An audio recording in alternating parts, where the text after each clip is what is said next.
and I think I have some understanding of this African culture. You will never become a leader until you prove yourself. It was never, it was not a condition that you do this or that.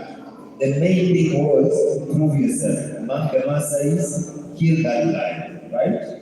Among lawyers, marry that wife and get those kids. So it's not a question of you will not be given leadership.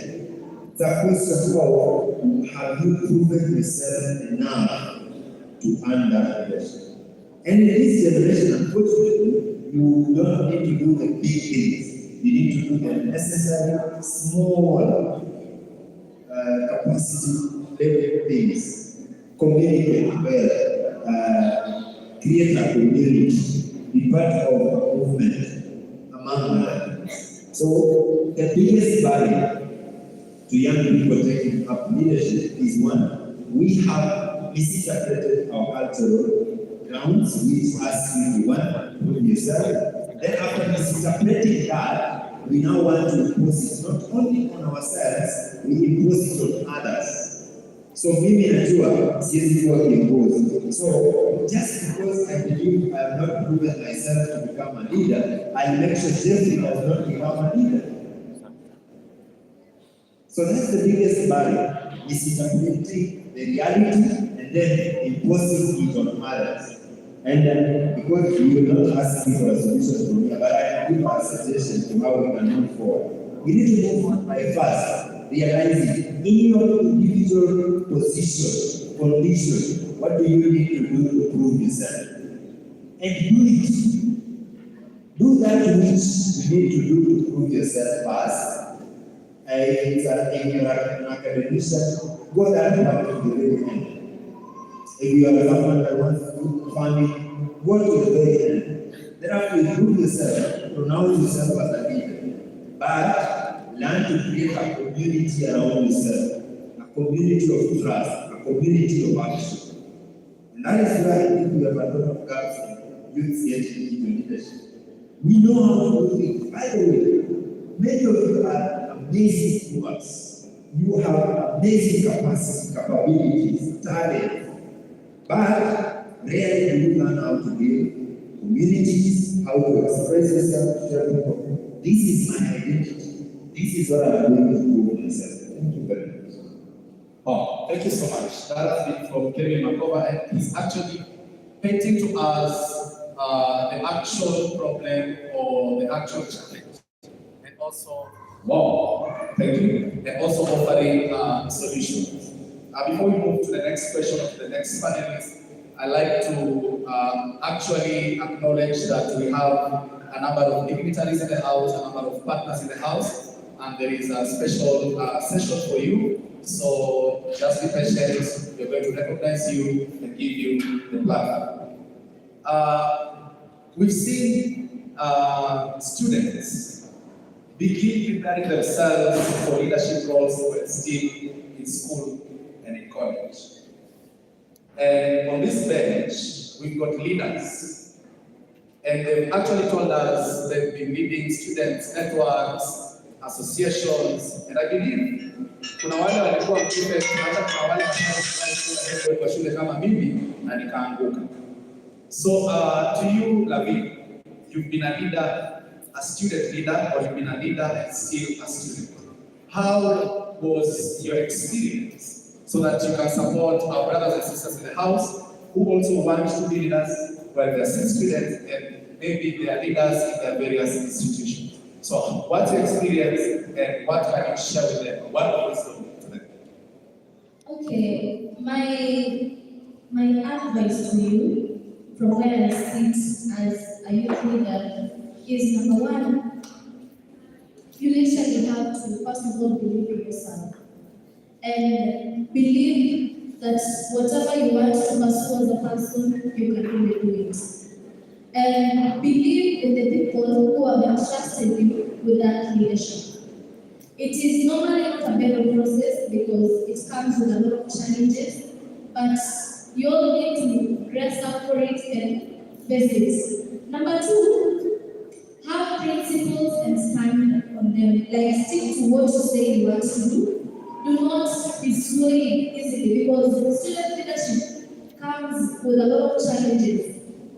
them being political influence, some of them being community influence, some of them, as we attain these positions, we get to a point and think that we've now become big and all that, but stick to the principles, to the guiding principle, and to what you saw you will do, you will do to these students. Do not accept to be swayed, whether politically, whether emotionally, whether with the community, because there are those aspects of good leadership and characteristics that we all know that one has to attain for them to become a leader. So stick to what you believe in, stick to the cause, the main thing that brought you into that position, and do not be swayed by either money or anything else. Thank you. Wow, thank you so much, Nabi. And allow us to move to the conversation on innovation and technology. And we've all at least encountered the term innovation and technology. And the good thing is, within us here today, we have people who are doing it practically. We have Yvonne Michelle, who has developed a lot of softwares and applications that you can use, you can earn, you can use in your advocacy and your approaches in whatever you're doing. But now we are looking at the point of resources, because you are a student at CAF, and yet you can come with a team that can develop such a software. So what exactly are your practical steps on transforming your ideas into viable enterprises or into viable solutions? Of course, with limited resources. Okay, thank you. So let me start by clarifying what innovation is. Innovation is not about only computers or, let's say, technology and so on.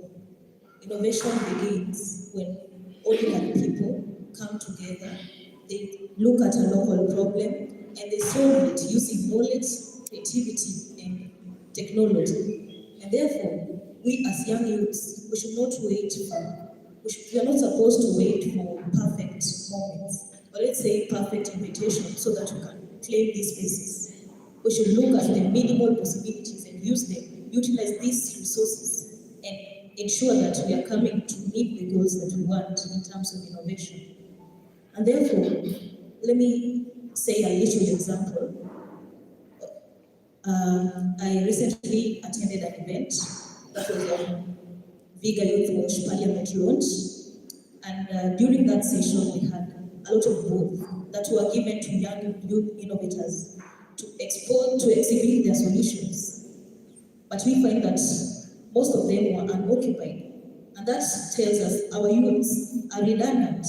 And therefore, for me, to us youths, we are not supposed to wait for perfect invitations. We cannot afford to be passive. We cannot afford to be passive. And therefore, let's stand up and start building solutions from the small things and small opportunities that we have. And therefore, we can have these baby steps until we reach the final goal from these local solutions and ordinary resources. Thank you.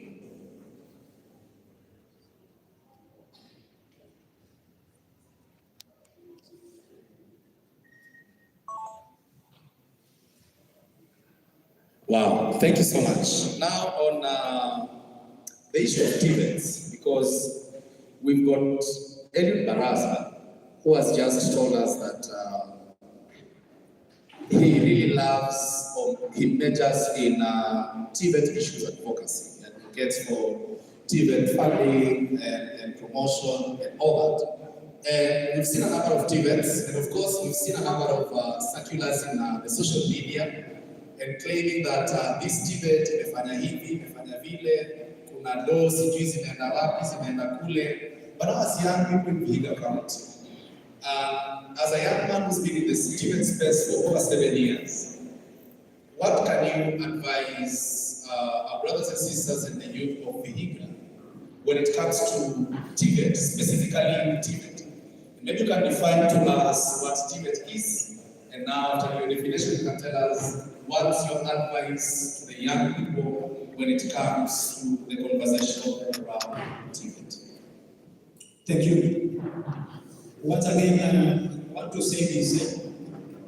When we talk about TVET, we are simply talking about the modern technical education training system that is mostly incorporating the young people.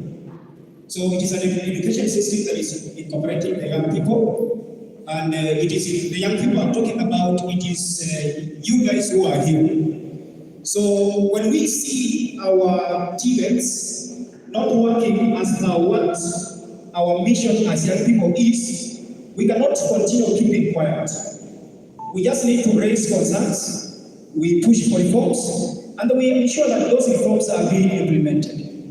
Personally, in my capacity as a TVET trainer and an advocate of the same, I have used several channels. There is a lot of petitions I've submitted to the County Assembly of Vihiga. Some have been addressed, some have not yet been addressed.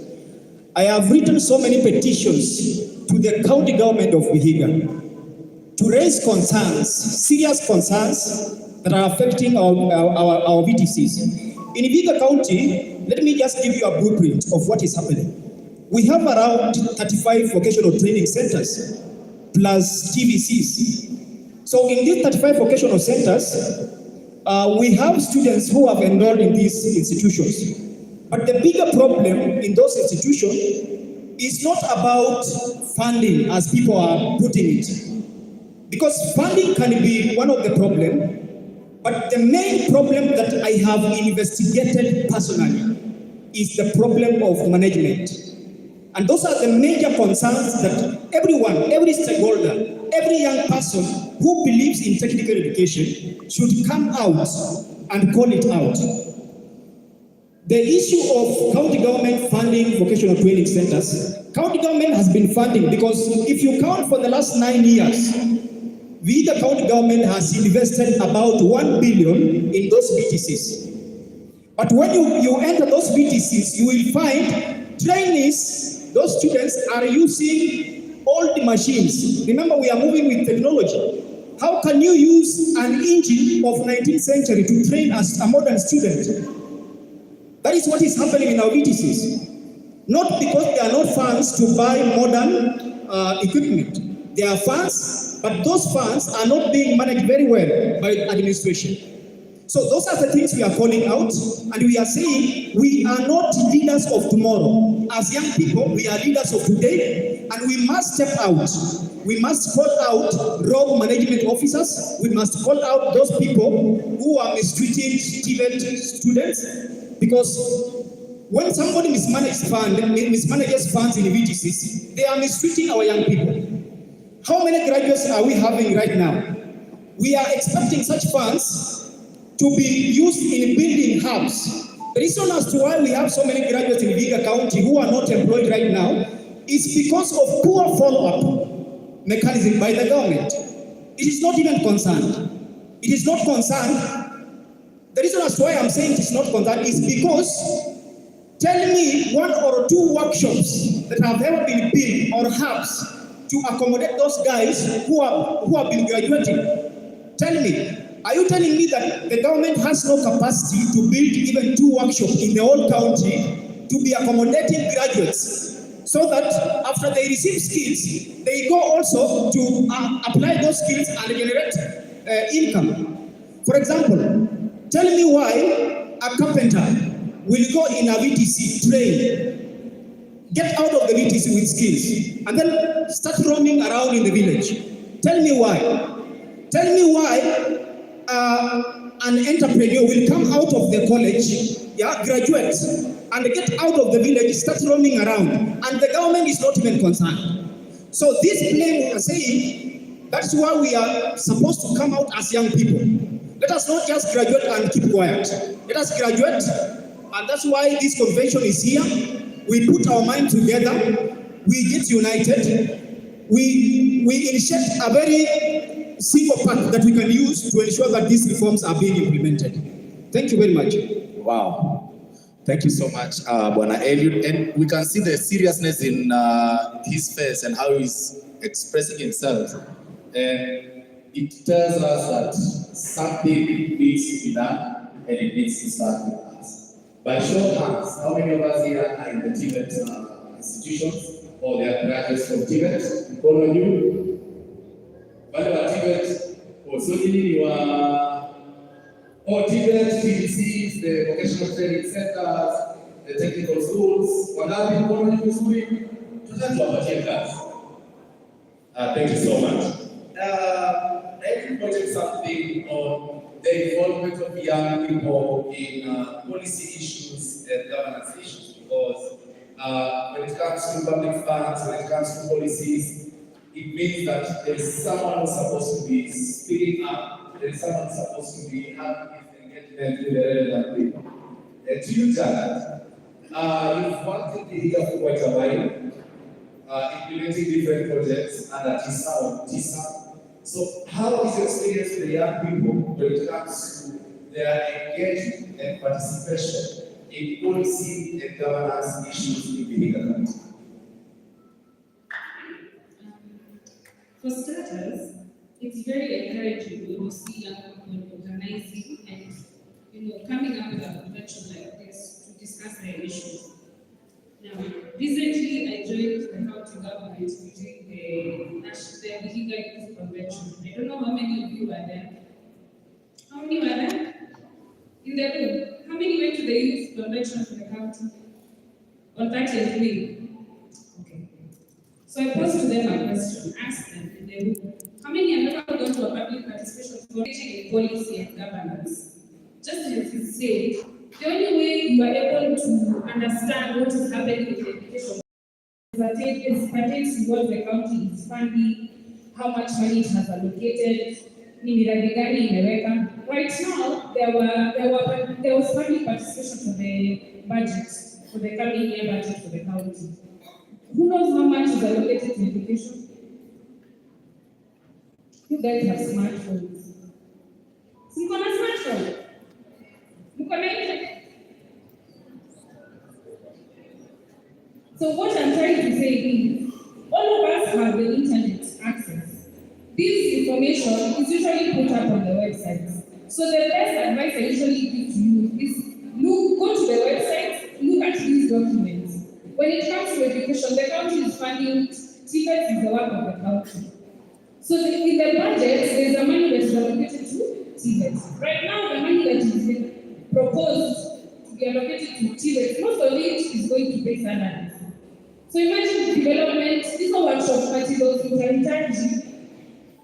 You see, if you don't check and see how much is allocated, and then you are able to petition and say, no, me where I go to school, I do not have a working machine, then there is no way you will say, I will not able to participate effectively. So one thing I urge you is always participate. And the Constitution has said, it is your right, it is not a favor that government is doing to you. It is not a favor, it is a must. It is your right. Get up, track these budgets, track the expenditures. Right now, the country will be doing a self-assessment of vile wamekuwa wakifanya kazi. Sindio? So can we go there? Can we go and check? Sawa, wamesema this is how much they are allocated to education, to Tibet, to these programs of education. Did you actually see? Can you go and now give them the reality on the ground? So that's my. You must track. You must question everything. Says the budget calendar has reached. We are now going to be auditing what the county has been doing. Do that and then use that as your basis for argument for the coming year, so that what you need as the youth of the county to receive from the government. So ask this question. Participate, guys. Participate. Ask these questions, participate. It is your right to participate, and don't wait to be invited so that you can participate in shaping vihiga that works for us. Makova, you've been a leader. You've been, we've seen you advocating for a lot of stuff in climate change, in agriculture, in policy and governance, in youth leadership, in actual funding for youth activities, or maybe a tailored fund for the young people. These are students. These are students who want to graduate from school and transit to the world. And we've had conversations here for quite a long time, but now this question is, I can pose it as, what is it making things not work for the young people and the students in Vihiga County? I want to go in by shocking you with some very dangerous numbers. So when she asked the proposed budget, the national proposed budget is actually 761 billion. The person I need 761 billion. 424 billion will go to salaries. And do you know what? When I was looking at the budget, I actually did not care about the national budget much. I care about where it goes. Only, I think, 13 or 3.2 billion will go to research and development. Sit back for a moment. A country that needs technology, needs innovation, needs research, only sets aside 0.001% of its budget to research, innovation, and development.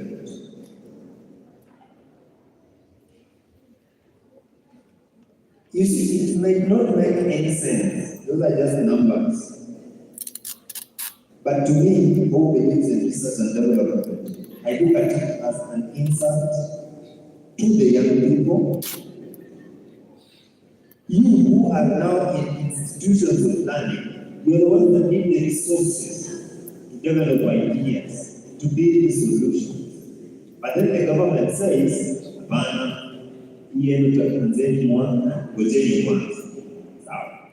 in many of my conversations with young people and even stakeholders, including thankfully the CFO who is here, I have always questioned the practicality of not having as much resources as possible towards youth innovation. And I wonder, how does it sound to them? These young people, many of them here, honestly, have some of the best ideas that will change this country to the very best that it could ever become. How does it sound to them that they cannot access enough resources to scale their solutions or to create new solutions? Now, I'm not a crybaby, so in most cases I would rather say, now let's forget about the government. Even the people in government themselves say, this is a very machine. So let's throw it on the side, ask ourselves as young people, so what? So what? Should we now just choose despair and crying every morning, sleeping with our eyes wet and our stomachs growing? Now I think we need to springboard ourselves to a point of our personal savings. We need to save ourselves. And I ask with you, for example, model, where we will say,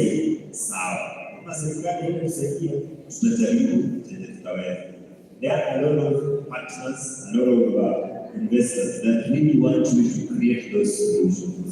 So please create them, package them, communicate about them, and see what will happen. If you want to learn about how to do this, we are always available.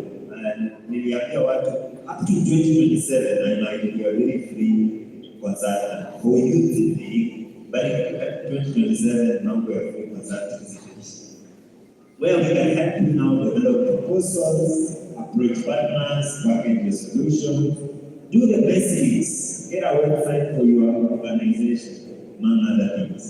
But as we do this, we still recommend to government, tafadhali, that is 0.00000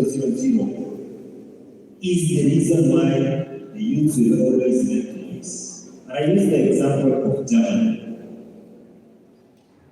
Germany, if anyone here has arrived with a German machine and you are a leader, ask yourself, how did they get to a point where I'm willing to spend 5 billion to buy their car? It's because they invested primarily in technical innovation and they invested in innovation. It cost them a lot, but they made that deliberate choice that have a budget. Your first thing is not to get money into people's pockets, but to get money into systems that create solutions. Wow. And to Derek leads Creative Arts Family, which is a forum for young creatives and talented minds in Vihiga County. And how is creative arts or the creative sector economy affecting the young people?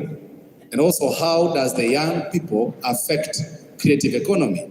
And in Vihiga County, is there anything that we can be proud of when it comes to creative economy? And of course, are there opportunities for the students here and the leaders here and the youth in this forum to tap into? First of all, I'll start with the last part. Creative economy has a lot of opportunities. The problem is, are we ready to go for them? Because you see now, the creative industry has been branded as certain image that those are just doers. They are there to waste time. But at the end of the day, what we are forgetting, they say that art is the mirror that showcases what is happening in our societies. And through art, we can tackle these issues, minus affecting anyone, minus throwing stones, and minus feeling any. Very well, almost 40% of the people here are on their phones. Very well, almost 40% of the people here are on their phones. And from that 40, I'm sure 20 are on TikTok. And they are viewing content. What if on your wall viewing your content? That is a plus for us, the creative sector. So I feel like we, the youths, have a fear of not tapping into the creative economy. And specifically, for you to be an artist, it's not a must to call sun. And then after growing the urge, you find yourself a phone, start shooting content, and you are ready to make an income. So all I will urge is, let's not run away from the creative sector, tusitoroke usanii. At the end of the day, wasanii wanatumika kila mahali. Hata kwa harusi kuna wasanii, kwa matanga kuna wasanii. For a barrel to be lively, you'll need isukuti, you'll need to entertain people. You'll need to give the mkufi a good send-off. So, creative sector has a lot of opportunities. Watu tu wamekataa kujituma huko. Thank you. Thank you so much. I'm receiving some instructions here, so I'll allow them to go by them. Then we still have got 7 minutes to wind this up. So whoever is leading that, kindly come in.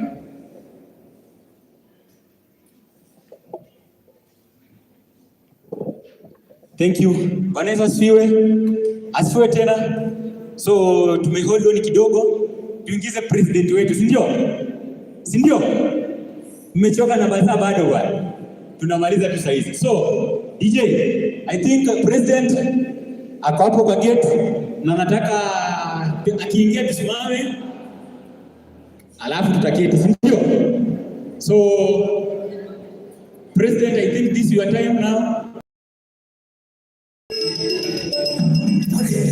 Tusimame tukaribishe president wetu.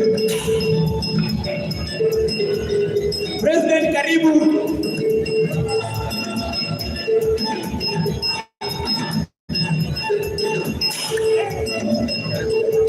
Karibu sana president.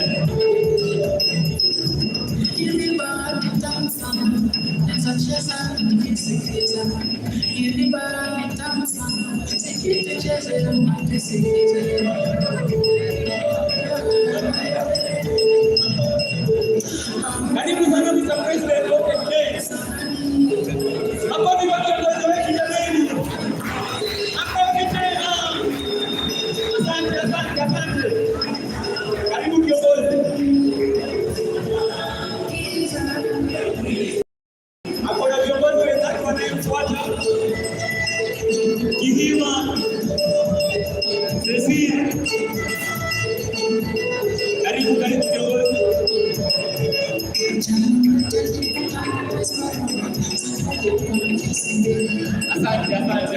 DJ, asante. Asante. Alright, asante sana Bwana DJ na Bwana President, because you've stopped us for a minute. Tafadhali tuone kando, hata kama ni brown envelope hatutakataa, na tukitoka nje ya gate usitufuate tukupatie card. Thank you so much. That was on a light note. And actually we are on creative arts and how vihiga is performing on creative arts. We've seen a lot of names, a lot of artists in vihiga and all that. But the question that you've not maybe answered is there anything that we can be proud of in Vihiga County, enjoying all these years of evolution when it comes to creative economy and creative sector? Honestly speaking, we as a creative industry are going through a lot of challenges. And the most big thing that is affecting us is social halls. You see now, like let's say for creatives in Mbale, they don't have a place to do an event if that is what they want to do. The only place they can get a chance is like when they come here to Praise Center, you see. Now, the biggest challenge is an availability of a social hall that will help us creatives at least know that the county has given us this facility. Let us use it to get something that will help us grow. But now, we've tried to push. You find like for us, a creative family, we have to use private entities, and they come with consequences. And now it becomes a challenge for you to keep on doing it, because first you have to go back, mjipange, mtafute vile mta sort story a hall and stuff. So that's the biggest challenge.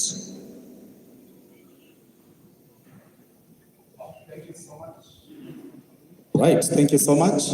And we can go to Brian. Brian mentioned that he's a founder of an entity which deals with circular economy and also works with SHOFCO.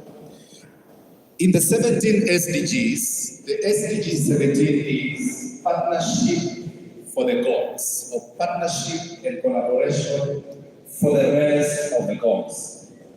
The goals are set to have been achieved by 2030.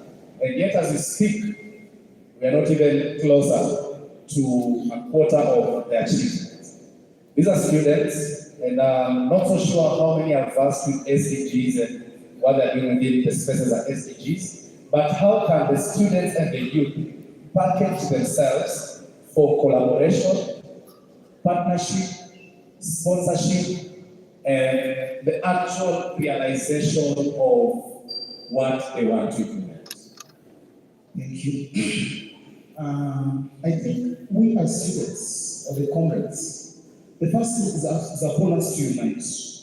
After uniting, we need to come up with a platform like this CBOs. Because I'm not sure we have that program of strengthening community organizations. So we cannot be funded while we are disunited. Let's have registered community-based organizations and have something that impacts. Maybe let's talk about something that employs other youths. Let's have it in circular waste management. Like if you happen to go to Rwanda, you see there's a lot of waste. But how are you going to use that waste? We recycle, right? Let's talk about that strengthening of the community organizations. These community organizations, there's a criteria that is used for them to be funded. Even it takes time. Like this year, the name will be out by, I think that is next month. And we found out that the first tranche or the first disbursement will be released coming next year. Also, let's be patient. Number one is for the CBOs, let them be registered and have something concrete being done in them. And also be patient. That's what I can say about this. Be patient, formalize your entities and whatever you're doing. And also, speak out, let people know what you're doing. Don't be doing things in Kakubudu, in Nirele, in Wodanga, and yet no one can relate to what you're doing. So speak about them and all that. Each the amount we allocate for that. So each CBO gets 1.5 M. Na inapewa into 2 tranches. Once unaona mmefanya at the first tranche, tuongeze ile nyingine. Thank you. And I can confirm that because Vihiga Youth Watch Parliament CDO is a beneficiary of the Youth Voice Empowerment, which is funded by, or subgranted by Shoko. And this is a random question. Ni mbona gava inatuogopa? Ni mbona gava inatuogopa? Then, after the response to that, do we have questions? Do we have questions? Thank you. Mbona gava inatuogopa? Makoba, okay, David, then Makoba is up. Thank you for this time also. The reason as to why the government is in panic is because we are now informed more than they expected. The young people are very much informed. In fact, going on or going forward, things are not going to be the same again. Because these guys have taken us for granted for a long time. But now, we want to spear ahead with unity, and we want to become very bold to ensure that our agendas as young people are being addressed. Can I tell you a fact? Something has been changing. I think the government is right, something has been changing. From the period of 2024, 2025, 2026, do you know how many members the National Assembly has received or financed in Poland? Do you know how many?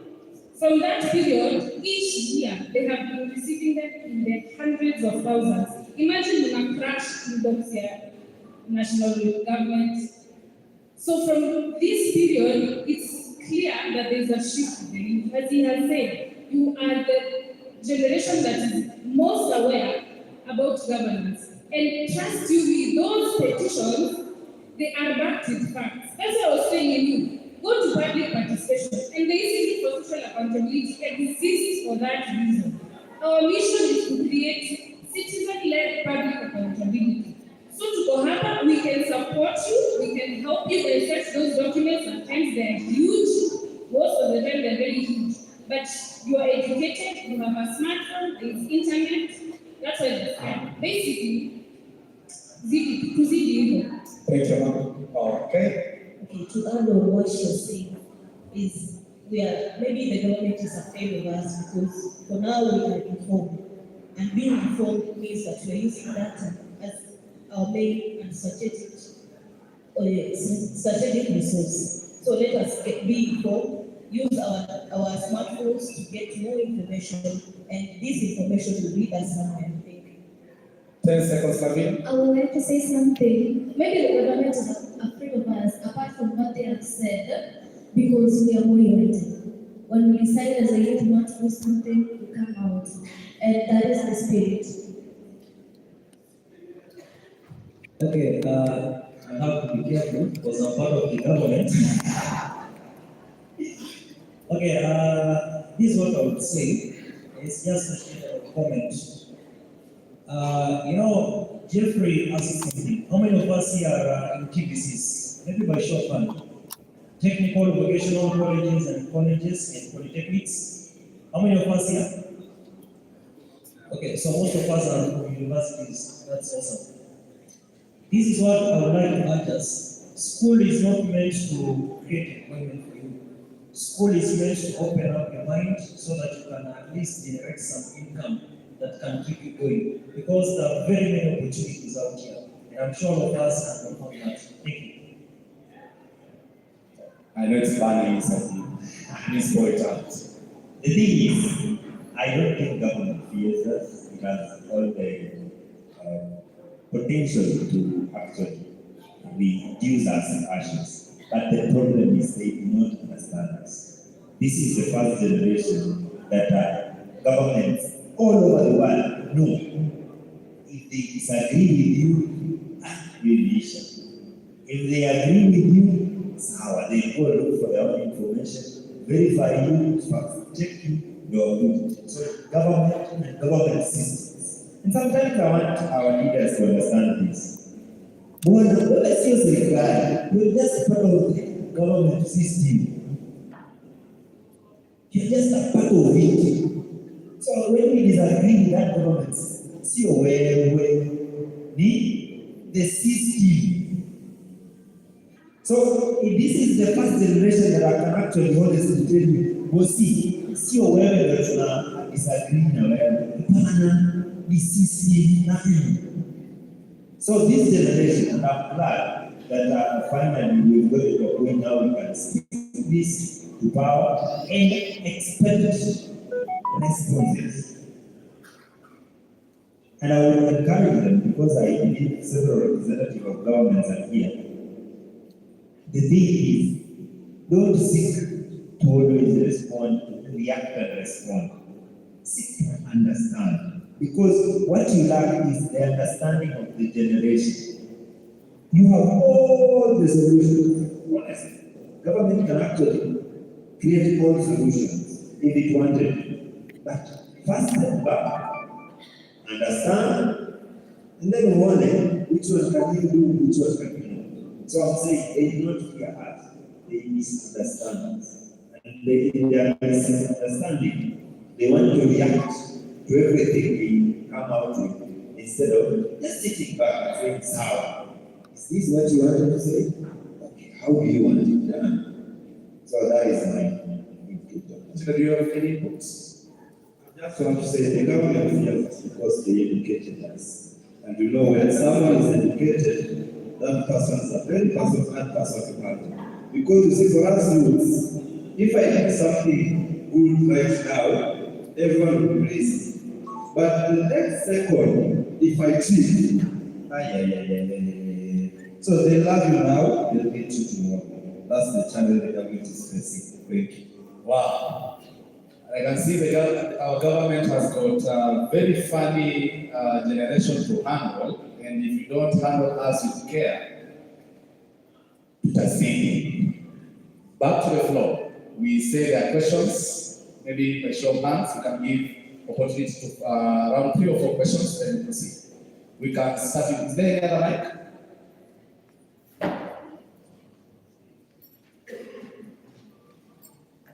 Just be precise, go straight to the question, and don't repeat what has already been asked or responded to. We can start from here, Lord. He was the first one to raise his hand.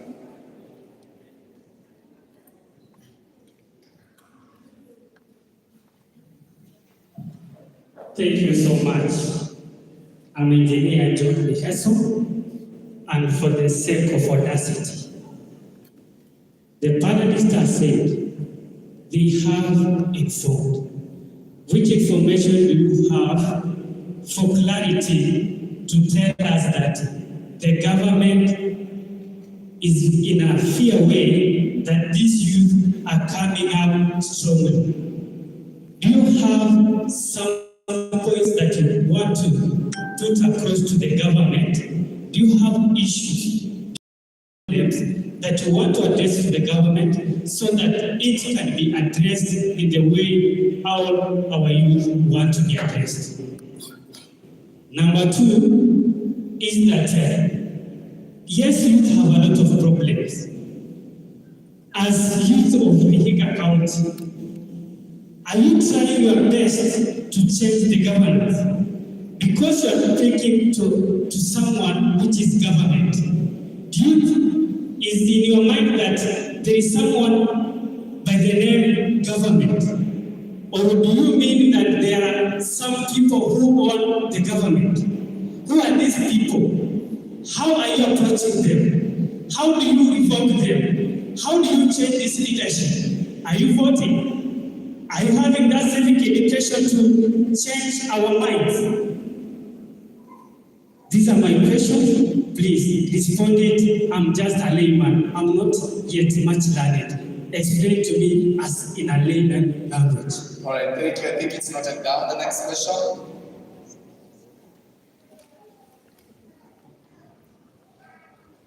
So just ask one of your really burning questions and straight to the point.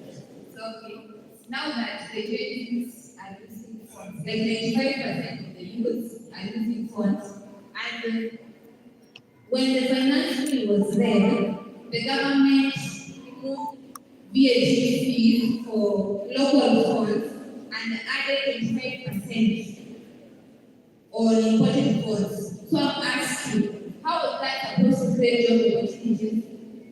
Keeping in mind that we have 500,000 plus Gen Zs who are training and copper phones and two phones, how are they supposed to get jobs when the government is adding 25% price duty on imported phones? Wow. Okay, my name is Yuan.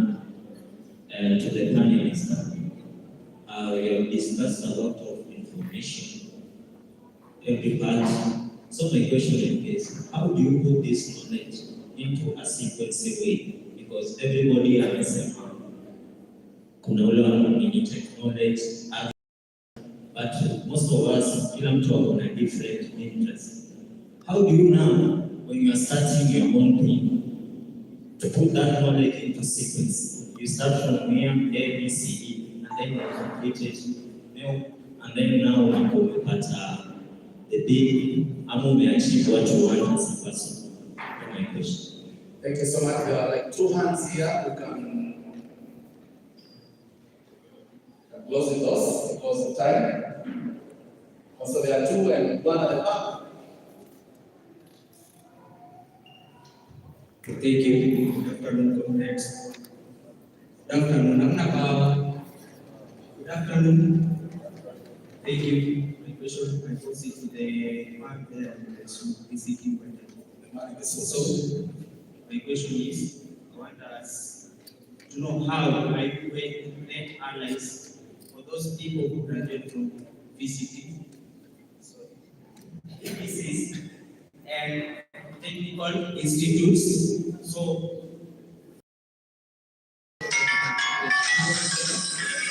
and get something out of them. Thank you very much.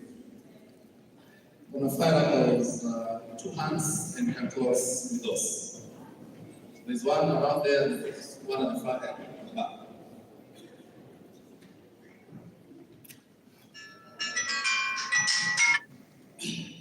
Praise God.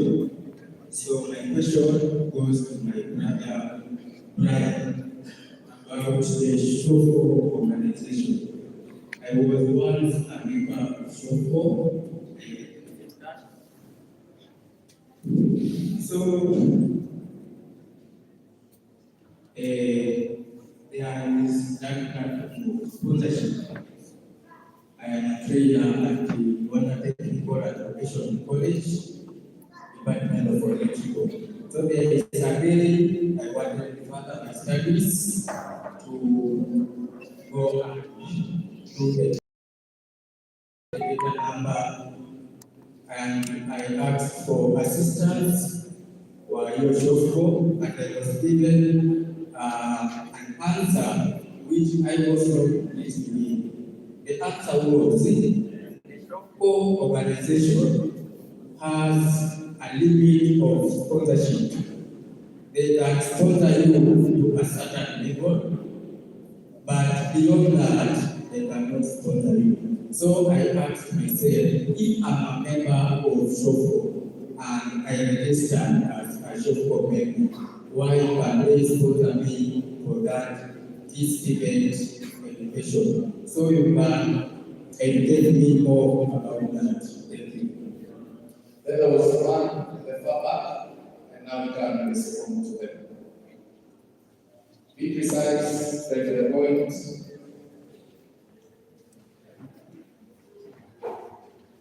Hello, good afternoon.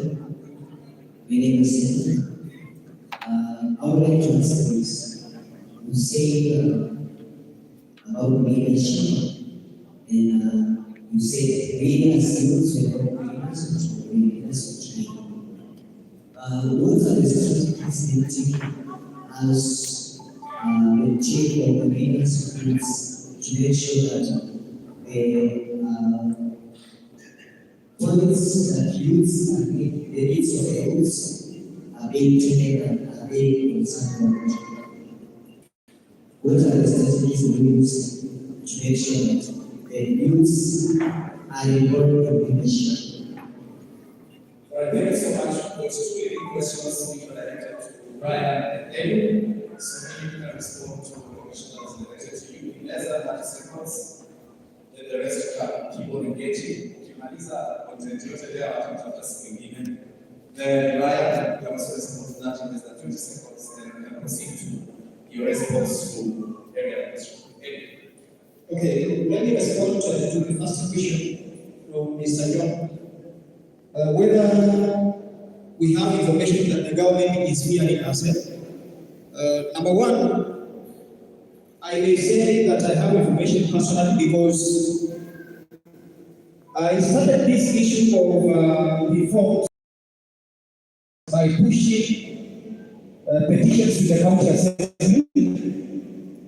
And after the petitions were addressed and confirmed that there were serious allegations and serious mismanagement of the VTCs, personally, I have a lot of information that the government is afraid of us. Because that step itself, taking that petition to the assembly, has given people sleepless nights. And therefore, when we say the government is fearing and claiming that they need to be arrested and so on, personally, I received such mails.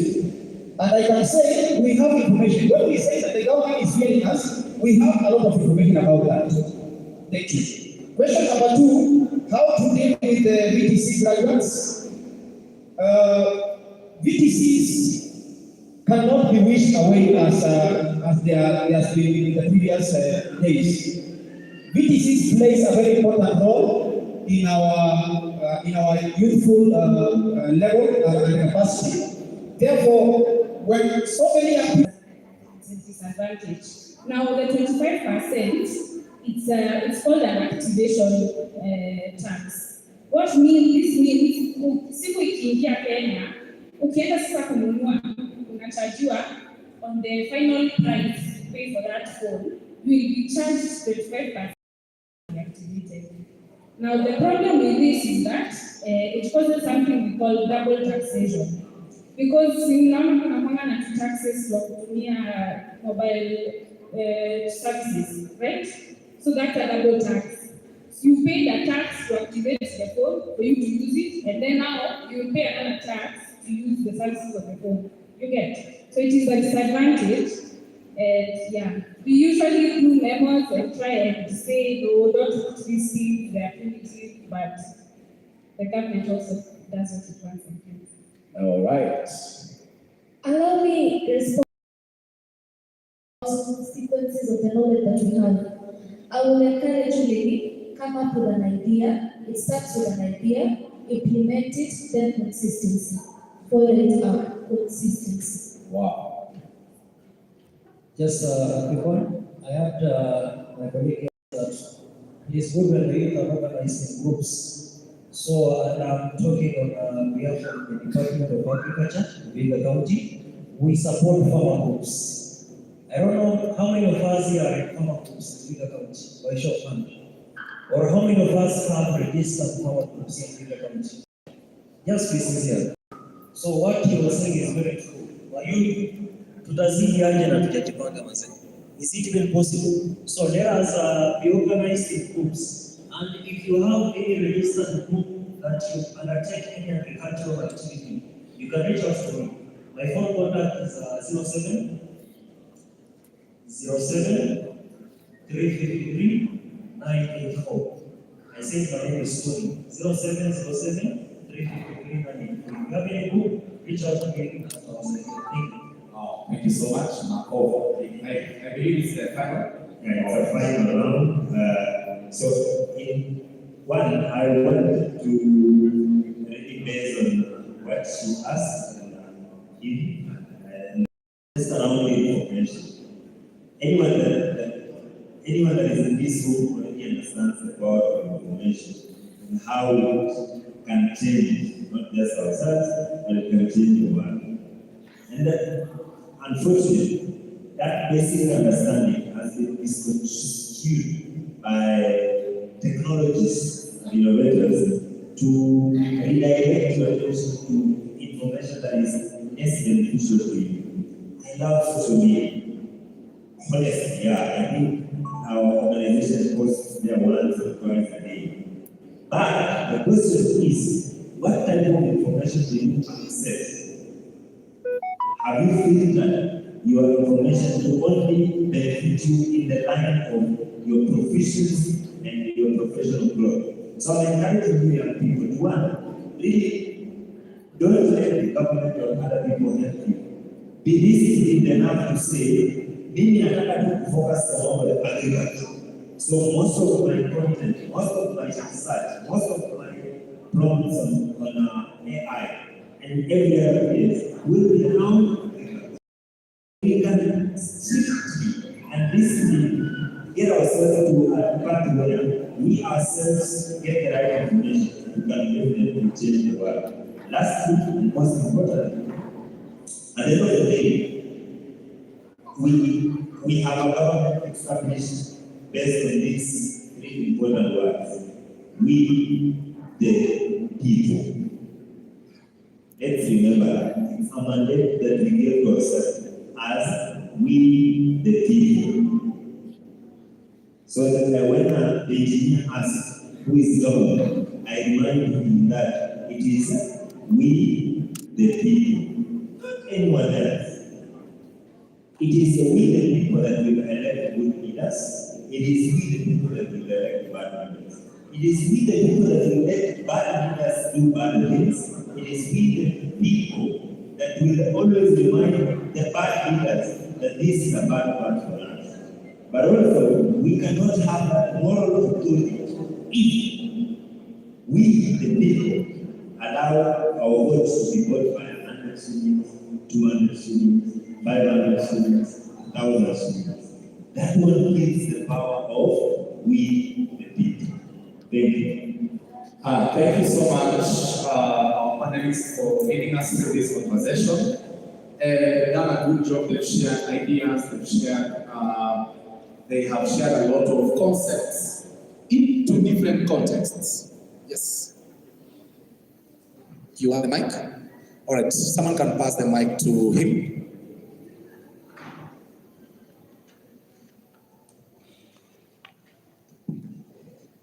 Yes, good afternoon. Good afternoon. You know, the people sitting on the government side are scared asking you guys questions. But me, I'll ask.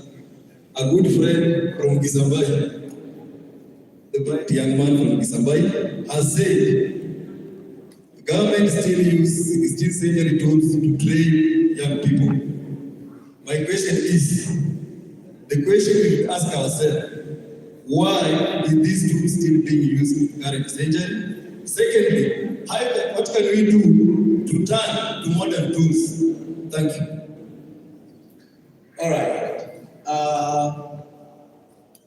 Okay. Just a second. Okay. Number one, I am a trainer specializing in IT.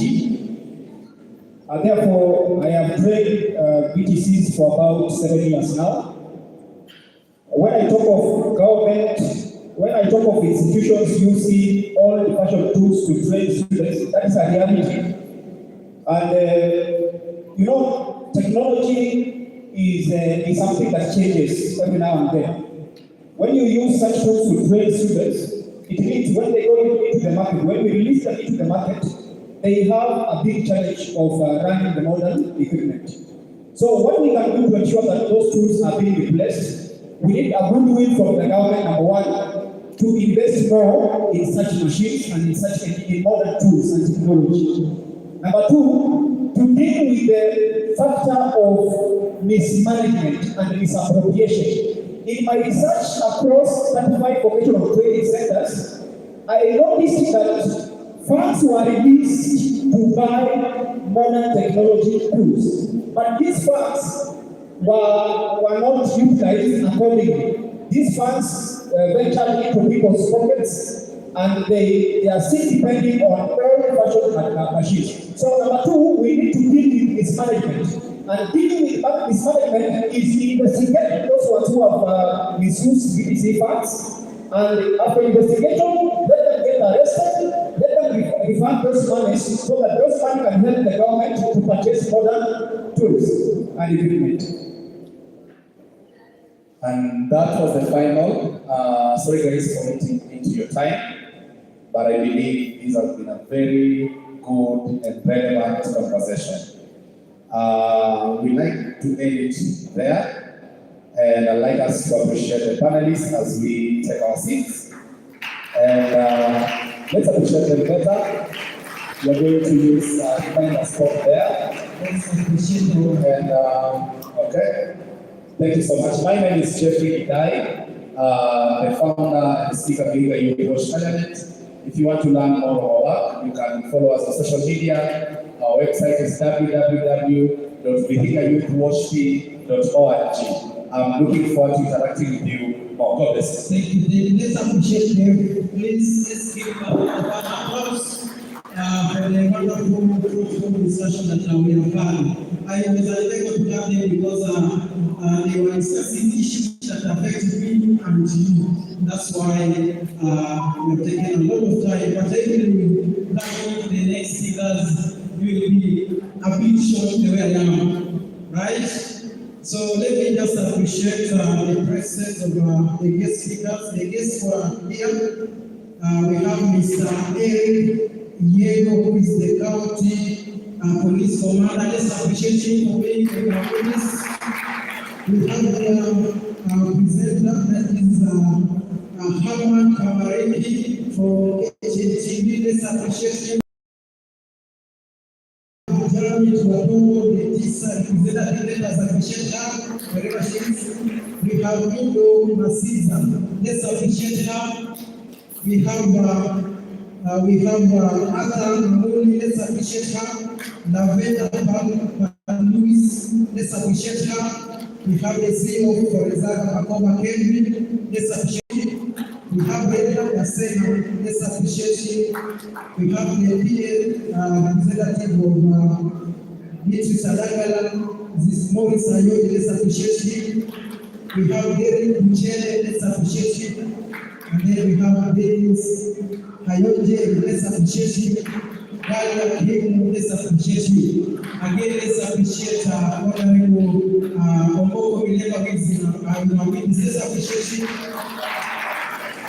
Let's appreciate our CEO, that is Chief Officer, Mr. Kari. Let's appreciate him. We have Assistant Director of Youth, that is Mr. Munyora Felix. Let's appreciate him. We have also a number of guests in our meetings. Let's appreciate them wherever they are, all of them. Then we have Mr. Agri.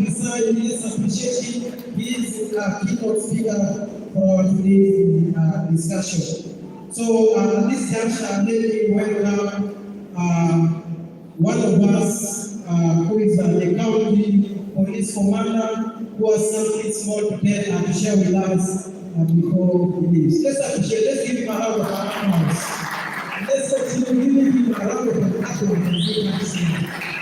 Let's appreciate him. Thank you, really.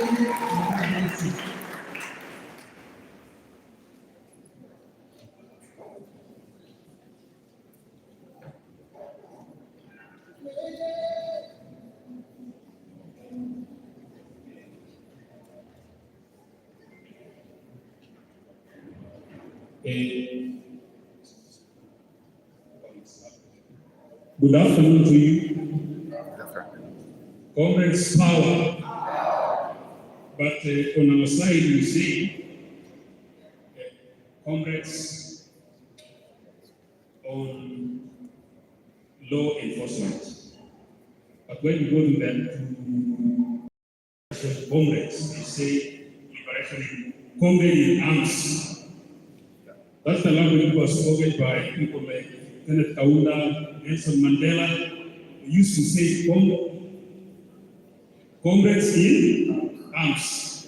But for us, we say comrades in law enforcement.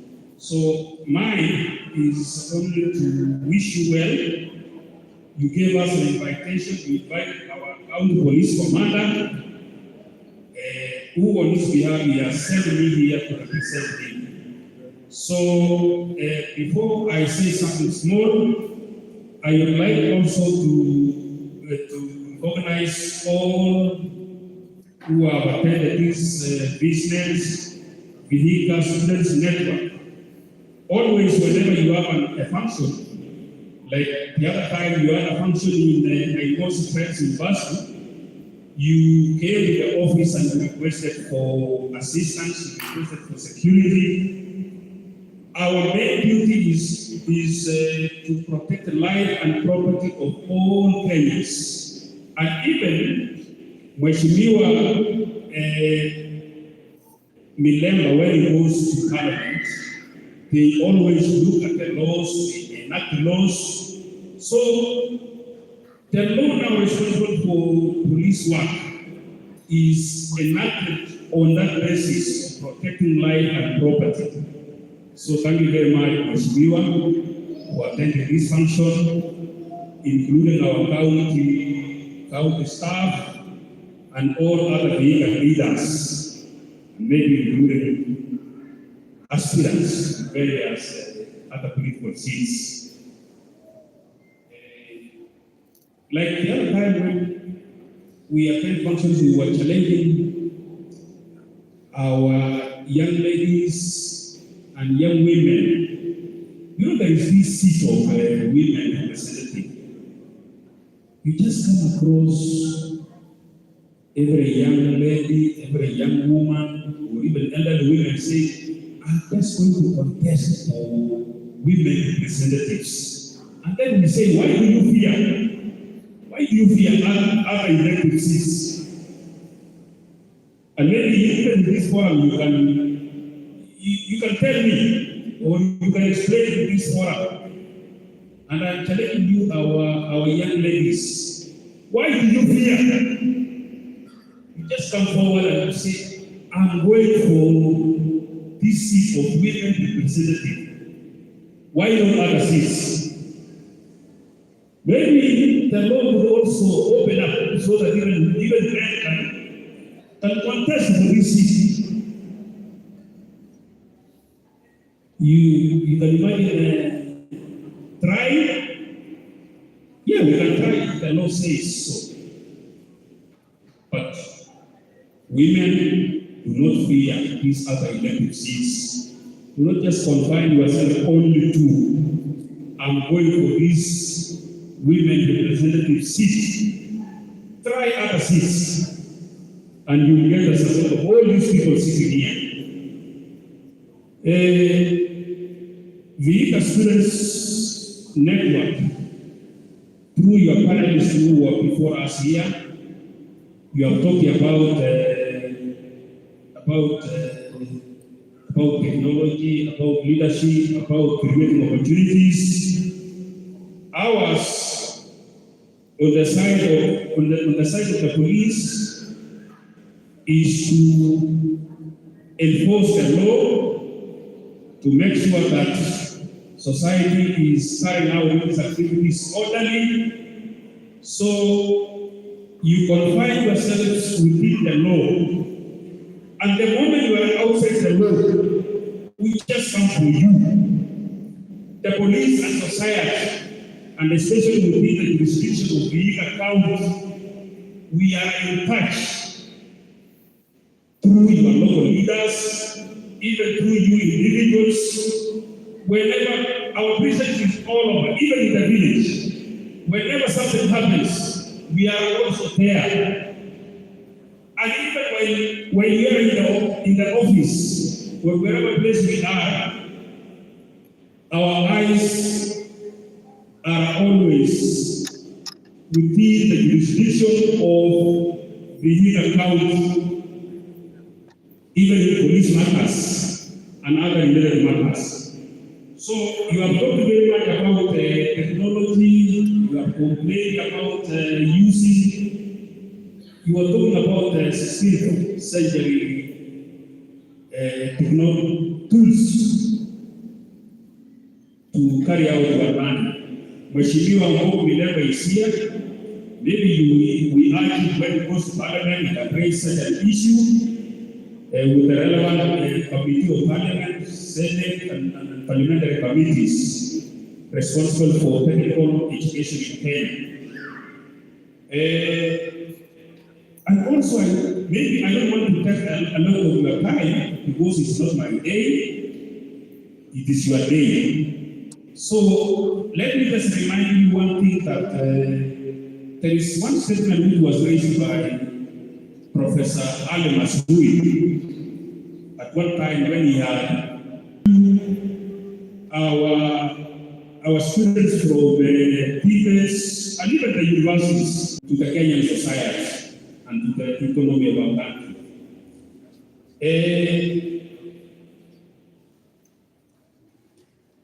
So, about debates, maybe the problem now is mostly to the universities.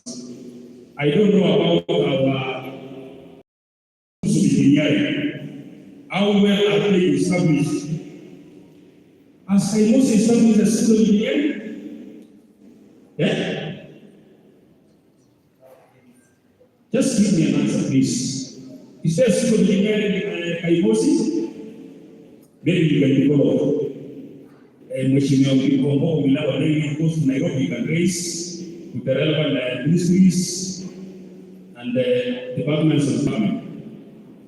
And even when the time comes that we establish that school of engineering, let our schools of engineering be real. Like now, if we talk about engineering, if I say I'm an engineer, I'm a mechanical engineer, I'm a Kenyan. If I say I'm a mechanical engineer or a civil engineer, what is my standard? With that standard of a Japanese mechanical or a civil engineer, or I am an artificial intelligence officer. I did artificial intelligence. So what is my level of artificial intelligence? With that one of a Chinese, with that one of an American, with that one of a Japanese. Are we at par? Or are we working towards becoming of the same standard or even surpassing them?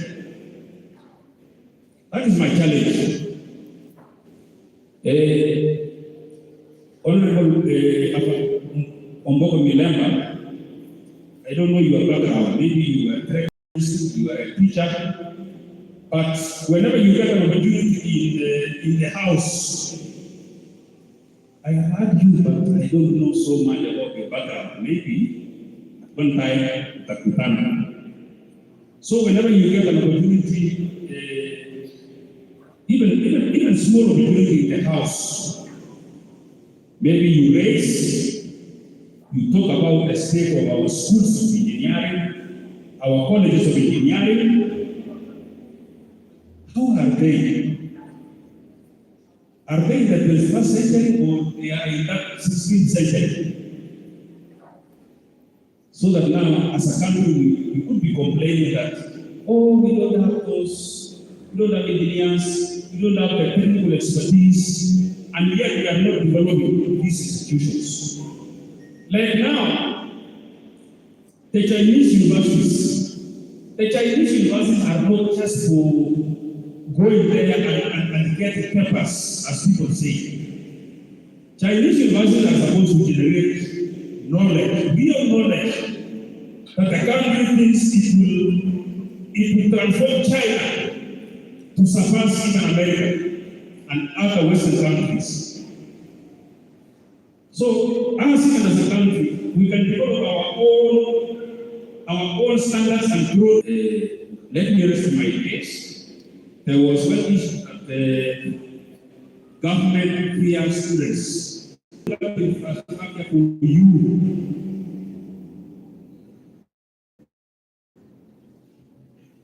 So there is a government and the state. The state must survive at all costs and at all heights. Government, you can remove, you can put in, but the state must survive. That is why all resources and all wisdom must be used to make the state to survive. So students, I would like to remind you that government doesn't fear you students. It expects you to harness your knowledge, in coming up with solutions to problems affecting or enabling our country. So welcome in that arena. It is to open up an enabling environment where everything you have believed and everything innovations will thrive. That is the purpose of government and the state. So, Mheshimiwa, I don't know how many universities we have now. Very many. But I think Kenya should say how many. How many? Because population is growing and our demands are growing. Maybe we can have something, a minimum that we can sustain. And then I don't know how much a university, the budget of a university, maybe at one time one university was being allocated around 16 billion. I don't know by now how much it is being allocated. So if we have got around 100 or 200 universities and then we are supposed to be allocating around 25 billion, so that one is a colossal sum of money. Because someone will complain that we don't have that amount of money. So, Mheshimiwa, maybe now you want even maybe to have more universities in here, but even when we go to the education committee, you challenge that how many universities are ideal now for Kenya? Because we can fall into the danger of opening up so many, and then we may not be able to sustain or we increase fees. We make a gradual increase of fees. But Kenya, we know we have oil. We can extract the oil. We can extract the gold here in vihiga and Kakamega and finance all this. So that one is a policy matter. I don't want to dwell on it so much. Mheshimiwa, when it goes to parliament, you will come across those committee members. Students, when you graduate, sometimes when there are recruitments, some of you come up for recruitments, you want to be recruited to police, into the army, and all these other security agencies. You are welcome. But not all of you will be considered. The recruitment process is very rigorous. It has got its own challenges. Like now, in a recruitment center, the directive is just recruit one graduate. Recruit one graduate who did meteorology, who has done artificial intelligence, who has done computer science, who has done physics. So every recruitment center or period has to meet its own requirements. So I would like to take this opportunity of the security status in vihiga.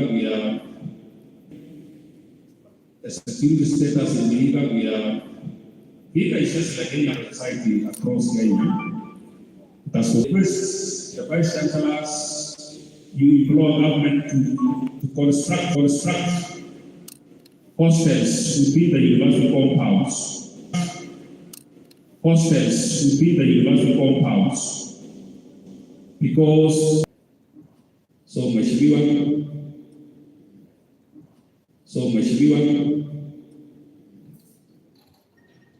implore government to establish those hostels, even using these housing levy. Housing levies, we all contribute and contributing, and all those people who are, we are all contributing. Even those who are not contributing, more they contribute. So, and it will be our happiness when we see those being utilized to promote the welfare of students and society in general.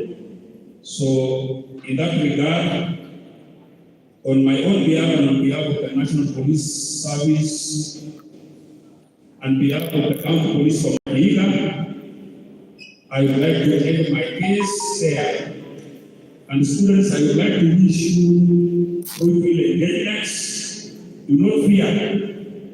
We have heard you and all these other leaders. Just be open as you get to delve into many other issues. My challenge to women, do not fear these other elective seats. Do not just zero in on women rep. Maybe a woman can say, I want to become a vihiga. The first vihiga governor.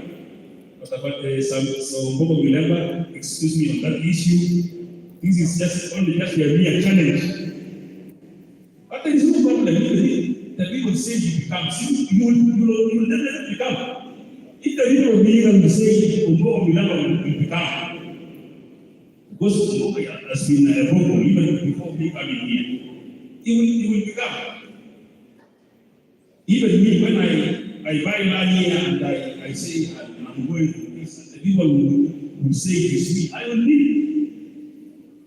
So there I raise my case.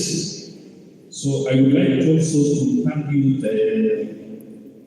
the leadership of the business, for inviting us and for giving us the opportunity to make few comments here and there. So I say thank you, all of you. There was a student from Moi University. We used to go to maths. I don't know how Moi University is now, but there were no problems during that time of Irina, and then now came, and then Soma came. I don't know now after Soma, those vice chancellors who came. So students of Moi University, when we began the Moi University, I asked the vice chancellor to establish a strong school of engineering. My son did engineering at Moi University, electrical, and he was complaining that the school of engineering doesn't have all those required to study that course. Thank you very much. Let's appreciate him. He has said he was a comrade of Moi University. Where are the comrades of Moi University in the house? Where are the comrades of Moi University in the house? Vijana hapa wa Moi University. So we are really grateful for that wonderful presentation, and this junction allow me welcome the business focal. Business focal, let us stand up tafadhali. Usimame kidogo. Nataka tusikie business ni nini, wanafanya nini, wana mpango gani na wanaelekea wapi. Let us stand up, all of us, let's stand up, let's stand up, let's stand up, DJ. So tunafanya hivyo tukikaribisha rais, that is the president of business, as he comes, and just take 5 minutes please. I know you will summarize everything concerning business. DJ. Tafadhali tucheze kidogo alafu tafadhali. Business.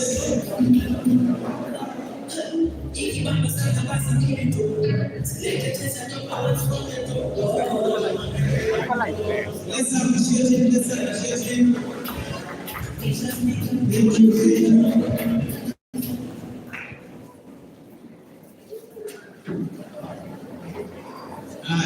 Comrade power, Vision power, vijana power, jenzi oye, ngoaje, nakiwa mkonja, sindio? Sinakiwa mkonja, na mimi kama rais niko hapa, sindio? Sio Akrisan ako hapa, sindio? Mwakilishi wa Ugai ako hapa, sindio? Mheshimiwa Mbongo ako hapa, sindio? Our chief officer hapa, sindio?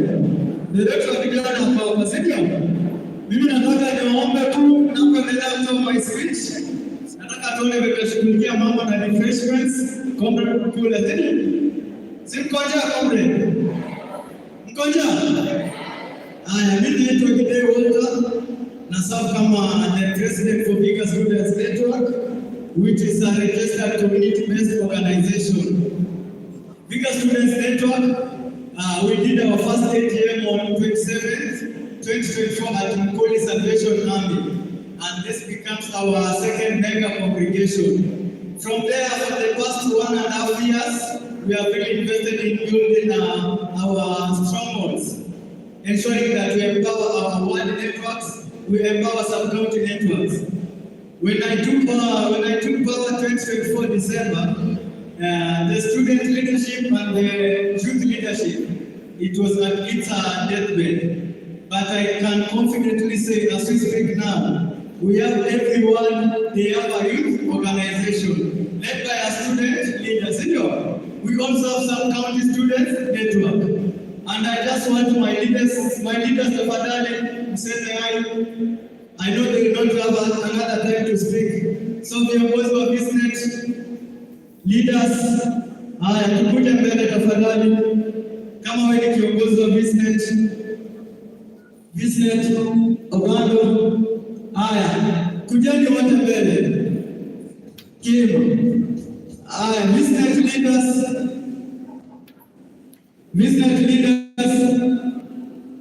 haya tuharakisheni. Haya, jina Ujika. Comrades power, vijana power, uko power. Just give me a minute before I tell you who I am. Kidogo tu. I just want us to do something. So, I request for us to be upstand, please. The last time.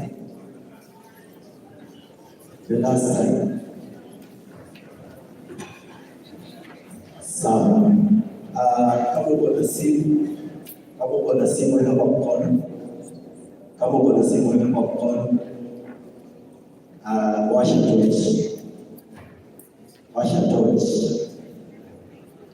torch. Nionyeshe torch. So we want to do this for the sake of one of us who passed away a few weeks ago. One by the name of Emmanuel Ambula Idimuni.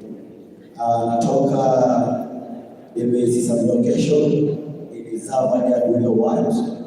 Alikuwa anasoma Moi University Eldoret. He was doing education, that is religion and Swahili. So, for the sake of Emmanuel, we tell him what? Rest in peace. So, that is a picture of one of us from Sabatia, sub-county. Ametolewa moja leo, anazikwa kesho. So, I also want you guys to help us with anything you have. If there is something you can give out to your fellow comrade, right? So, nikimaliza hiyo, najulikana kama Kihima, jina lingine ni Lodi. Yes? Oh yes, you can see. Thank you. Thank you so much. I go by the name Lodi Kihima. I'm from the famous Sovieti next to the T-Factory. I've been a student. I'm proud to be a FITI. Huko Sabati tunawakaribisha, tunawaambia Sabati was the mother of students in student body. So the last thing I'll just say about you is we want to now start thinking now not outside the box, but we are thinking without that box. Nothing is limiting us to the box. we are thinking without that box. And thinking without that box is what we are doing here. To learn unity is something that will take us to the next level. So, corporate power, eternal power, Sawaji are well represented. Thank you. Can you please stand under the welfare kit? Thank you. Let's appreciate them. Please. Vice Chairperson of Business Council. Thank you. Let's appreciate her. She's TBC, Tanzania TBC President. let's appreciate him. Hello everyone. I'm Sheila Kalui, Vice Chair of our Students Network and also Secretary General Chanteile Vocational College. Let's appreciate her. Hello everyone. Amadi Wonders, former Student Network Secretary General. Thank you. Let's appreciate him. Power. Thank you. Let's appreciate him. Hello everyone. I'm standing in for vihiga sub-county. Currently standing in as the chair, but I serve as the secretary. Let's appreciate him. Hello everyone. Student Association. Thank you. Let's appreciate him. Good afternoon, everyone. My name is Walter Fuller, Kalil Dubai. Thank you. Let's appreciate him. I'm just Oloyi. I currently serve as an advisor of this business body. Thank you. Thank you very much, my leaders. I know Mheshimiwa has a very fixed schedule, but as you come, Mheshimiwa, I just want to brief you why we are here today. Vijana power. Sisi kama president Mheshimiwa, tulikaa tukaangalia kuna kitu inaitwa Vihiga Youth Service, sio? Ambayo ilifaa isaidie vijana wa Vihiga County. But it's unfortunately Mheshimiwa, the concept of Vihiga Youth Service haijakuwa implemented. So as Vihiga Students Network, we work with registered youth groups in Vihiga County. And we thought it was that we can implement our Vihiga Youth Service as comrades. And our concept is this, Mheshimiwa. Today, as we are here today, Mheshimiwa, we are launching an opportunity kit. We want to create jobs for our fellow comrades. We want to create jobs for our young people. For example, Mheshimiwa, we have businesses that young people can start with as low as 15,000 shillings. So today, we are doing a contribution for the kitty, and we want to make sure, Mheshimiwa, these all comrades will be the members. The membership will start from these comrades. And today, Mheshimiwa, before we launch it, Mheshimiwa, we just made a simple mathematics, Mheshimiwa. We are over 12,000 members across the county. What if we can be contributing 20 bob shillings? 20 bob shillings in a week time. Comrade Kosawa. Comrade Kosawa. In 1 month, Mheshimiwa, tutakuwa tumesaidia 100 comrades and 100 youth to start businesses. As we speak now, Mheshimiwa, we are doing a project in agriculture. And during the month of August, we are going to give out 50 beers to our fellow young people, 2 per each ward network or our ward youth group. So we are committed to ensure that we empower young people, and I believe Mheshimiwa, as you come, I give our chief officer, najua chief utakuwa na nafasi ya kuongea ama namna gani chief.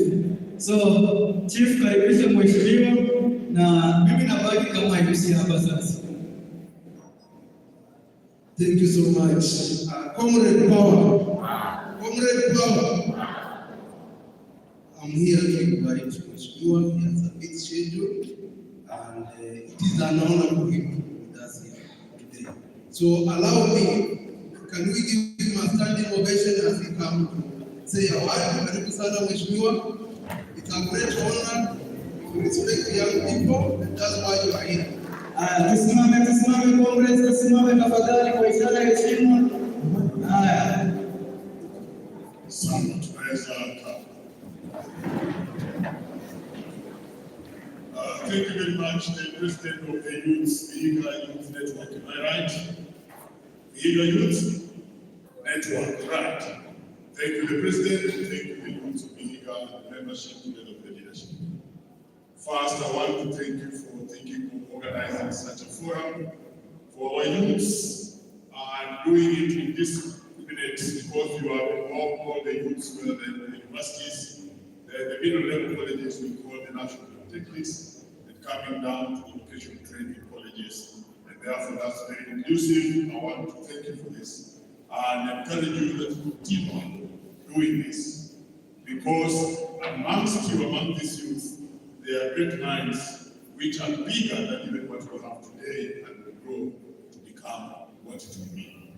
Let me also thank the county government. I've been sharing with him when he told me how he was involved in mobilization and implementation. I'm so amazed. It's incredible what you have done for the youth to be here. And even the sponsorship by EGESA. Yes, there's an organization which we did with something else. I was left. I was invited. A young person came to me, I don't know if you were the one, and told me that he has this function, and if I'd be around, I should come. So I just came because I was invited. And therefore I'm here for the purpose of understanding what you're doing and what you'll be doing in the future. Beginning with you already talked about a concept of developing jobs for the youths through amalgamating or consolidating funds together to begin small businesses. I think I want to support you in that. And you say you're putting it in agriculture. And agriculture is the main area where you can invest and make the highest amount of money, while at the same time employing as many people as possible. I myself, I do agriculture as a business, and I grow flowers for export. So agriculture can employ many people and doesn't employ very people in the flower farms. And I know agriculture is very important. So anybody going for agriculture is fully supported. A few things which were raised, and then I just used 2-3 minutes and I stopped. There was the issue of raised by our officer who spoke about the issue of technology. I heard very well, and also the youth say that the technology we are using is weak, and therefore it is a matter we are taking, and we shall talk to the education committee and those who are in that space moving forward to know where we are in terms of technology. You did talk about scholarships, and especially engineering. I also go to that. But I think you were great when you talked about self-employment. I was one of the supporters of the current model of education, the CBC, because I was a victim of the old system, the A-level system, not even the 844. And I know the detriment of using the old system, which was charging people out who cannot be creative to get employment for themselves, or even be creative enough to organize something like the one you organize. And therefore, I support fully CBC, and I want to support you, sir, on self-employment as a tool in the future. The days of so many vijana, kisha maliza mtapata kazi nyingi, ilisha. It's no longer there. Even the teachers who I represent, because I'm a trade unionist, can no longer get employment, and we have too many of them outside there. And it's also true, there is still a lot of interconnection between the politics and employment of the futures that are living. And therefore, we are yet to move to a level whereby real meritocracy is being used to charge people employment. We still have a level of who do you know, and that's a challenge that is with us in the political machinery, like Officer you spoke about, and we have to clear it, because we are the ones who must make sure that meritocracy works. And indeed, you define very well the difference between the government and the state. The state is scared, but the government is a group of people who are governing. You can remove them anytime, and others come and you see. I'm a teacher of history and government, and I enjoy your talk. And then there's the issue of hostels you talked about. Through the housing, yes, that's big now. For instance, in my Ebunambe, TTI, currently we are building hostels there for the youth and for the students, but it's a model that we cannot go back to as much, because we have really expanded the space of university and colleges, and if we land them into the dormitories, like on the hostels, like we used to do when I was in the university at EGESA, then it will not work for us. I also want to say that I was in Moi University, and I know what it was, I know area, I know what it is, and we cannot take the students back there. Again, we brought the students out because we wanted the students to journey freely with the community and live with them peacefully. Look at this. Since the time the students went to live outside the universities, Aseno and the people around the Aseno community are no longer in problems the way they used to have. Because they live together and their community, they are being taken care of by security in the same home. But the old style where we are putting them in the hostels was not very good. Remember again, I'm one of the people who's championing for removal of boarding schools, and I want to send this to you so that you can think about that space seriously, because the boarding schools, one, have made education to be very expensive. Actually, 3/4 of what we pay is for boarding and food in the schools, but only a quarter of it is for tuition. And therefore, in that space, I want you to put your minds in that space in terms of what is the future of boarding schools. And you can see what's happening. So it's a debate that take it to Parliament if you can start using them. But what are the basic studies around us? Boarding schools are not in Uganda. Uganda is only having 15% of its students as boarders. Tanzania is operating at 16-17. Kenya is operating at about 50% of students in boarding schools. So it's an area that I want to put in so that we see what we can do going forward. Now, many things here are hard, but I will just mention a few. There is really need to invest in technical education, engineering, and the sector of TVET. And I'm happy yesterday when the budget was being read, a whopping 58 billion was put in the TVET sector, and another whopping 54 billion was put on health. And in that space, it's targeting the youth who are in the colleges, that's the TVETs, and the ones who are at Moi University. And in Moi University, I only played football because I didn't play for the national team. But when Moi University was playing for Rivertex, the team they are called Rivertex, those particular days. And Moi University, I was at club DJ, so I've done everything that the youths have done. And before that, I was a student in the local schools of Vesurulo, here in vihiga, before going to the university. I left university and went to teach. I was first posted in Kungas, and my first principal was Sister Rita. She saw me, I was very young, she told me I cannot teach girls, so she tested me away. I went back to the PD who posted me where I taught for 15 years. After which I got interested in issues concerning trade unionism and representation. And I ended up becoming the first person to begin movements, whether it was primary education teachers. And therefore, I'm a founder of movements. I'm used to founding things and developing them. I rose later on in movement to become the national chairman. Later on in 2013, I tried to become a member of parliament. I failed, but in 2017, I was able to become a member of parliament. And then I served for those 5 years. In 2019, I was lucky to be voted in. Whatever you want me to do, come as you do it, I will learn very fast. And I'm a team player. And I am ready to do the organization deserves of me. You understand? Always tell the organization what you're going to do for them, not what the organization is going to do for you. Understood? Thank you so much. So for the four, the two gentlemen and the two guys, from Monday, by the grace of God, the 4 of you are employees of 9